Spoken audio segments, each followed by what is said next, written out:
बिस्मिल्लाहिर्रहमानिर्रहीम। अस्सलाम वालेकुम। जिस चीज़ का इंतज़ार था वो माशाल्लाह हो रहा है और पाकिस्तानी बहुत ज़्यादा इंतज़ार में थे कि पाकिस्तान से सऊदी अरब की और सऊदी अरब से पाकिस्तान की एयरलाइंस जो है इंटरनेशनल फ़्लाइट जो है वो ओपन हो जाए। पाकिस्तान से लोग बहुत से लोग रोज़ाना अफ़गानिस्तान जा रहे थे, अफ़गानिस्तान से आगे जा रहे थे। अब पाकिस्तान के लिए फ़्लाइटें बुकिंग के लिए शो हो रहा है सऊदी एयरलाइन में 27 से 26, 27, 29 तारीख को आप टिकट बुक करवा सकते हैं। लेकिन 20 तारीख को जो है ऑफिशियली ऐलान कर दिया जाएगा कि आया पाकिस्तान के लिए ओपन हो गई हैं, आया ये पाकिस्तान से लोग उधर जा सकते हैं या नहीं जा सकते। तो बहरहाल ये बहुत ज़बरदस्त अपडेट थी, मैंने कहा आपके साथ शेयर करता हूँ।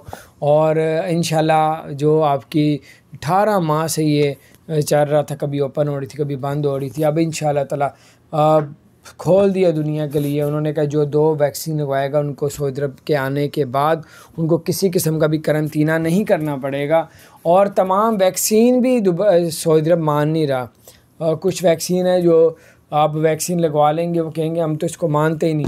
आप पहले वैक्सीन लगवाने से पहले ये ज़रूर पता कर लें कि सऊदी अरब किस किस मुल्क की वैक्सीन को मानता है, और उस मुल्क की आपने वैक्सीन लगाई होगी तो आप सऊदी अरब के लिए ट्रैवल कर सकेंगे।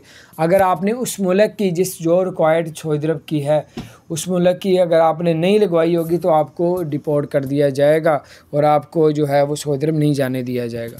तो बाहर ये चीज़ें छोटी छोटी आपने इस पे गौर करना है। दुबई ने पाकिस्तान पे 15 दिन के लिए पाबंदी लगाई हुई है और सऊदी अरब जो है वो वैक्सीन जिसने लगाई होगी उसको करंतना नहीं किया जाएगा। और बुकिंग सबसे अच्छी बात है, पाकिस्तानियों के लिए बुकिंग जो है वो ऑनलाइन शुरू हो चुकी है सऊदी एयरलाइन में। 26, 27, 28, 29 की आप बुक करवा सकते हैं। लेकिन मैं आपको कहूँगा 20 तारीख का इंतज़ार करें, 20 तारीख के बाद आप लोगों ने करना है। इंशाल्लाह ताला पाकिस्तानियों के लिए इंशाल्लाह वीज़े भी खुल जाएंगे और ये फ़्लाइटें भी इंशाल्लाह ओपन हो जाएंगे। अपना ख्याल रखिए, चैनल को सब्सक्राइब नहीं किया जो सब्सक्राइब